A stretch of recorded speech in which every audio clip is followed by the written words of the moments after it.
Fala galera, meu nome é Celina, eu sou diretora na HR e hoje nós vamos começar uma série de vídeos sobre RH ágil.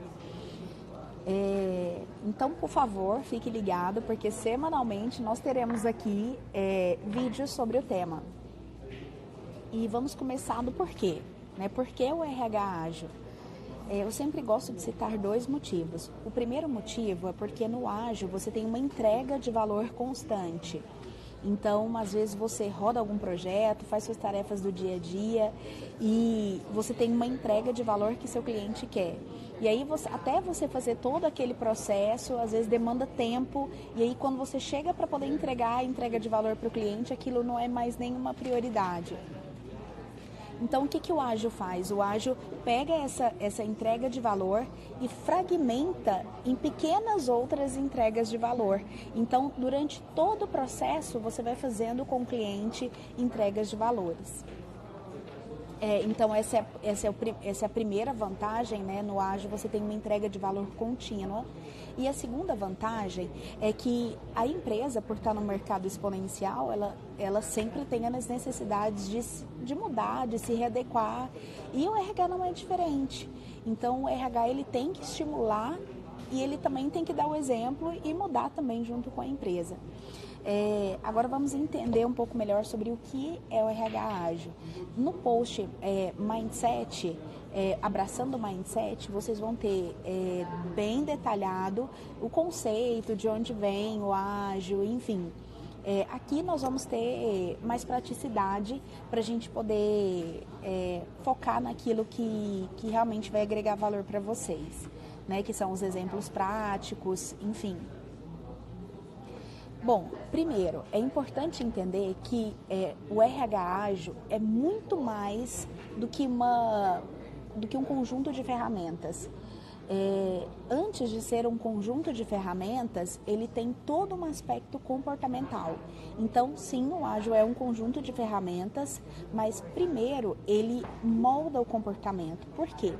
Porque antes de você utilizar só as ferramentas do ágil, você tem que ter um contexto, um ambiente que potencializa essas ferramentas. E o que é esse ambiente? É o comportamento. Então a gente sempre brinca que no ágil, antes de você saber fazer Scrum, Kanban e outras ferramentas do ágil, primeiro você precisa ser. Agora mesmo nós vamos falar sobre o que é esse ser, mas eu gostaria de falar das metodologias, né, do ágil. As ferramentas do ágil são ferramentas centradas nas pessoas e que trabalham com entrega constante de valor, com MVP, que é validação de produto minimamente viável, organização de squad, feedback em tempo real, entrega de valor a curto prazo. Eu acho que essas são as palavras-chave. Tem outras coisas, mas no decorrer do que nós formos caminhando nas ferramentas, nós vamos abrindo e trabalhando mais esses assuntos. Bom, lembra que eu falei que o mais importante no ágil é o ser? Então, esse ser tem a ver com o comportamento alinhado com os princípios do ágil. Esses princípios nós chamamos de manifesto ágil.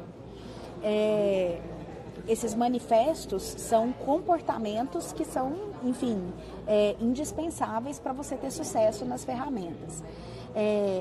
Um aspecto importante a considerar é que o ágil interfere sim na cultura da empresa. Porque se você pensar que a cultura são hábitos, são comportamentos, se você mexe nesses hábitos, normalmente você, consequentemente, você vai mexer também na cultura. Então, você começa o ágil por onde? Trabalhando o mindset das pessoas. Primeiro o seu, depois da sua equipe, eu falo sempre primeiro de dentro, né? Então, primeiro o seu, depois da equipe, enfim. E aí você, pelo exemplo, vai disseminando isso dentro da empresa. Então, para poder mudar o mindset, a primeira coisa que você precisa entender é que fatores invisíveis são mais importantes do que fatores visíveis. Vou explicar melhor.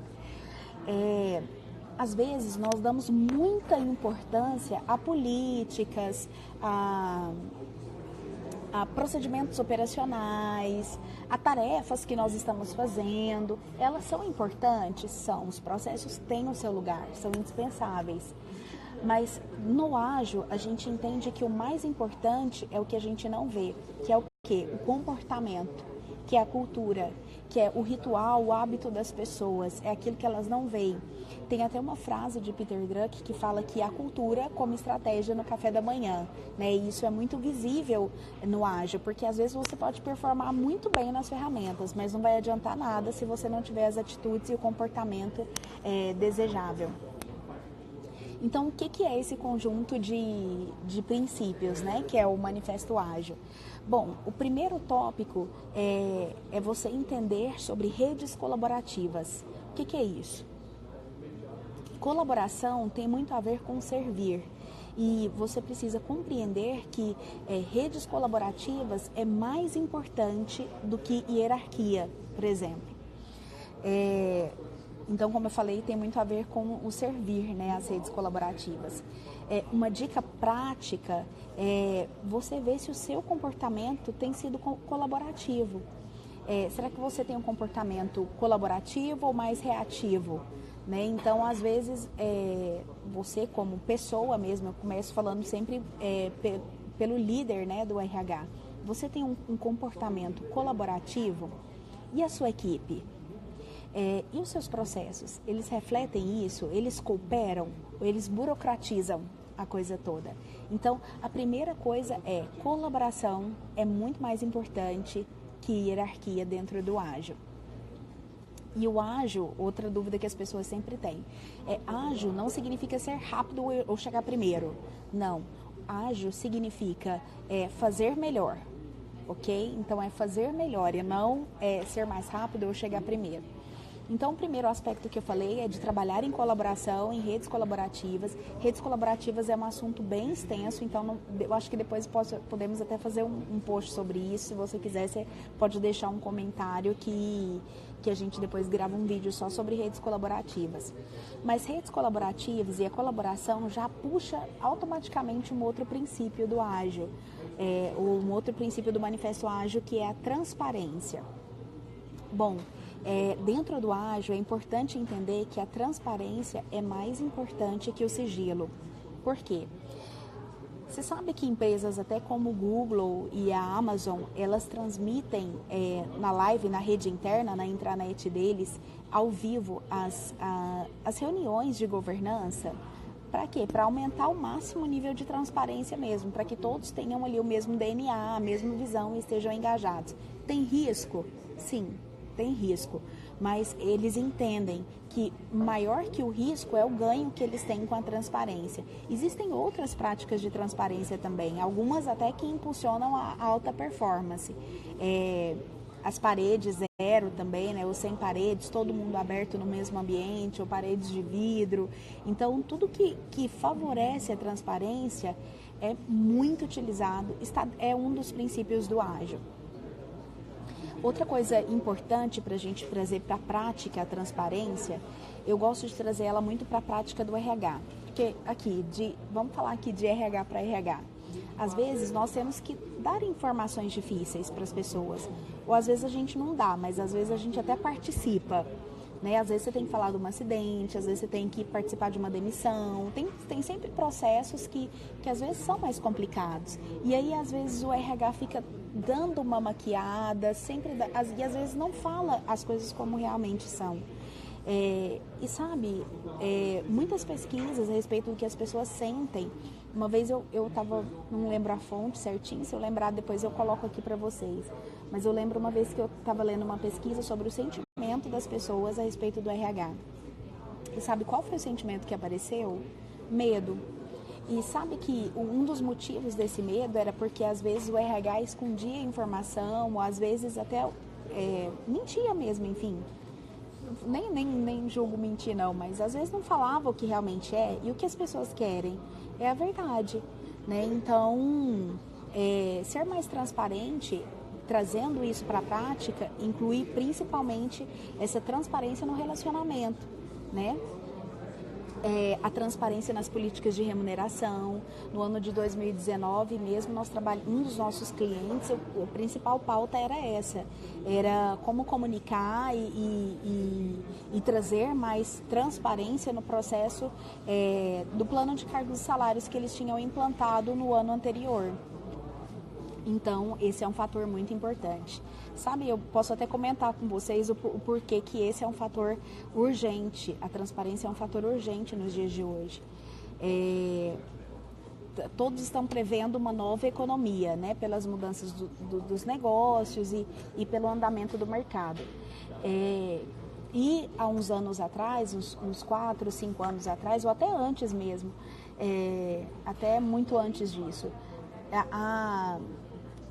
a ganância por lucro e o ponto que chegou o capitalismo de ter diferenças sociais muito discrepantes, isso foi gerando nas pessoas uma desconfiança e uma descredibilidade muito grande. Vocês sabem, a gente mesmo ainda passa por essa crise, né, de descrédito na economia, de descrédito no governo.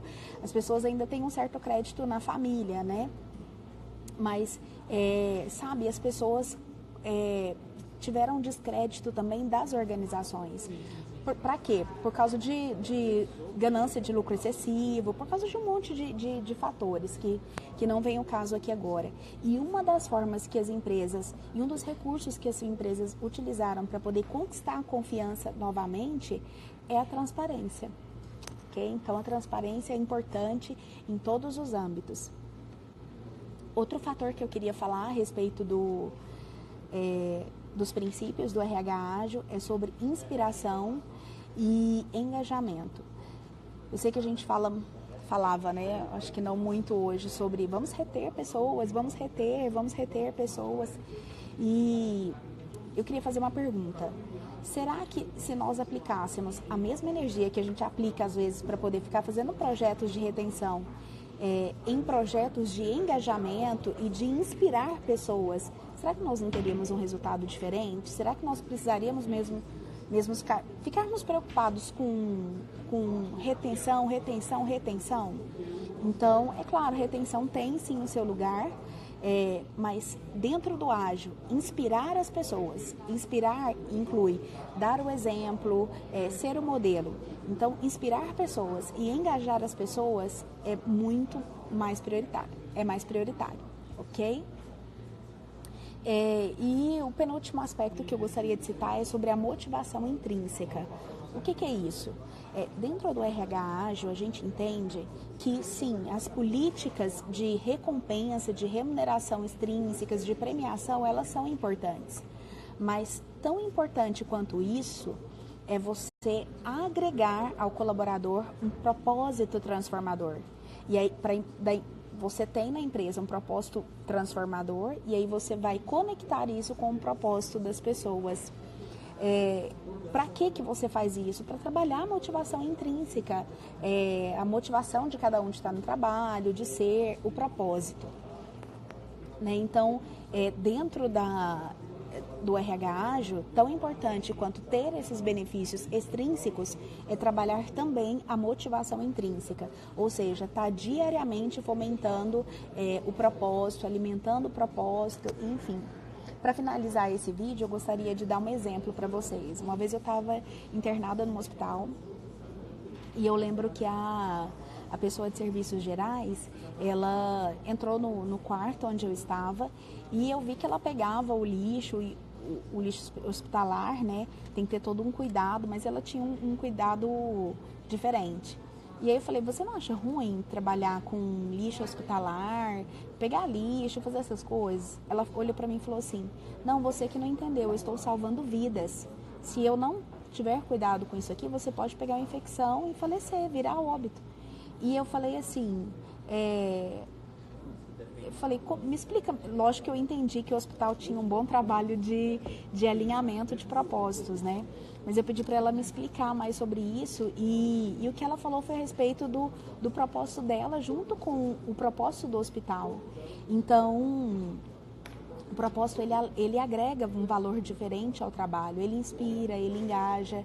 E o que eu gostaria de deixar para vocês inicialmente nesse vídeo é esse principal pilar do RH ágil, que são os fatores invisíveis, que são mais importantes do que os visíveis. A partir dos próximos, nós vamos trabalhar as ferramentas, os resultados, o que nós já vivemos a respeito disso, mas esse primeiro eu acho que é o mais importante, então nós temos que começar pelo começo mesmo, que é o Manifesto Ágil, ok?